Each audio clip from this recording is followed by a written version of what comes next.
Now to our series of conversations on the future of the Democratic Party.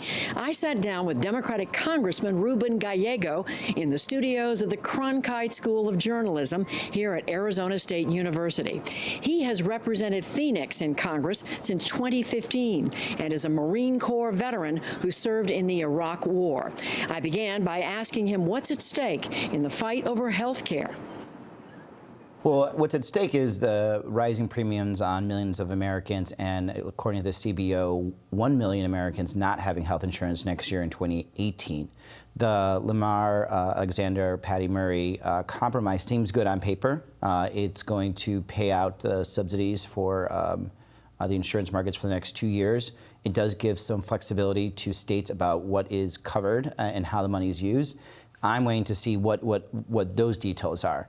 So let's talk about your party, the Democrats. It's been almost a year since the Democrats took a serious drubbing in the 2016 elections. What shape is the Democratic Party in now? Well, certainly I think we're in better shape, and largely because we have a lot more grassroots activism that has taken the party and really molded us, I think, into a stronger party. Our fundraising now is largely based on small dollar donors.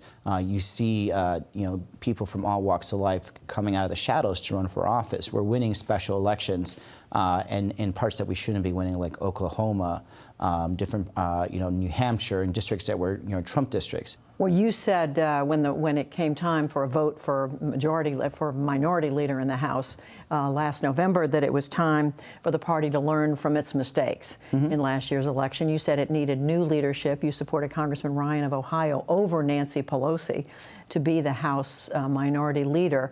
Do you still feel that Nancy Pelosi should be replaced? Well, at that point, I did feel like it was time for her and leadership to go in general, because I think at that point we had not learned the lessons of what just occurred. Right now, I think we are midstream. It would be very chaotic for us to change leadership right now. I think it's important for Leader Pelosi to do her job and do it well. But also, I think it's also important for everyone to recognize that she is accountable. You also said a year ago that that you agreed with the American people. The message coming from the election was that people are upset with the status quo in Washington. Is the status quo still what exists in Washington? Or has President Trump, who's come in and been a disruptor, changed all that? The message that people are seeing or feeling right now, I would say, is that it's very chaotic right now.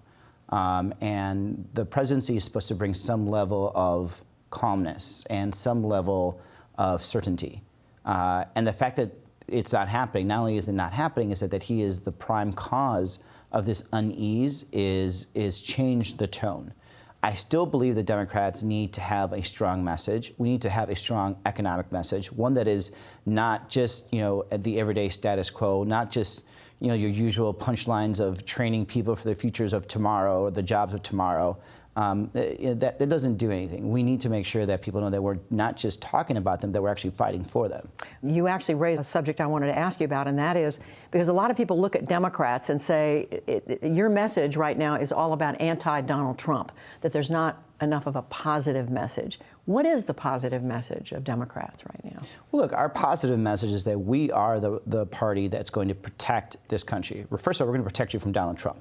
Number two, our message is the message that we're also going to protect your paycheck. We're going to make sure that you're going to make better wages, that you're going to receive all the benefits of dignity you deserve from work. And number three, we're going to protect you in terms of your national security.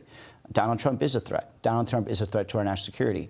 We don't know how far his collusion went with the Russians, or at least his administration.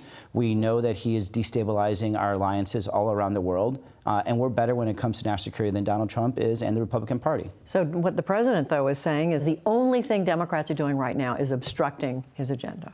He is talking about his agenda versus America's agenda, and that's absolutely not true. For example, the Murray-Alexander bill, which is a bipartisan bill that has been worked through some very esteemed colleagues, the health care bill, was stopped midway because the president wanted to do repeal and replace. Now they're coming back with this bill. They've again struck the compromise, and President Trump is again rejecting the compromise.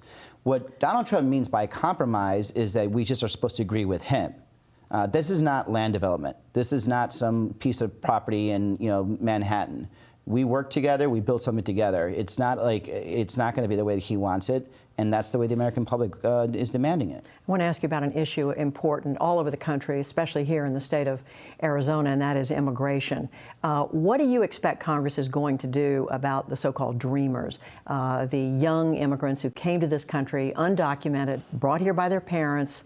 The president has said he's going to stop protecting them, but he's asking Congress to do something about it. What do you think will happen? Well, again, this is the president, showing no leadership and just passing the buck, and we're gonna pick it up. I think at the end of the day, we're going to protect our dreamers. We're going to make sure that they have a pathway to citizenship. I don't know how that looks. At the same time, we're not going to say, dreamers are allowed to stay in this country and will not be deported, but their parents, we're going to put them in the process of deportation or increase the chances of them being deported. We are just not going to be we're just not going to bargain with human lives. All right, Congressman Ruben Gallego from the state of Arizona. It's good to talk with you. Thank you very much. Thank you for having me.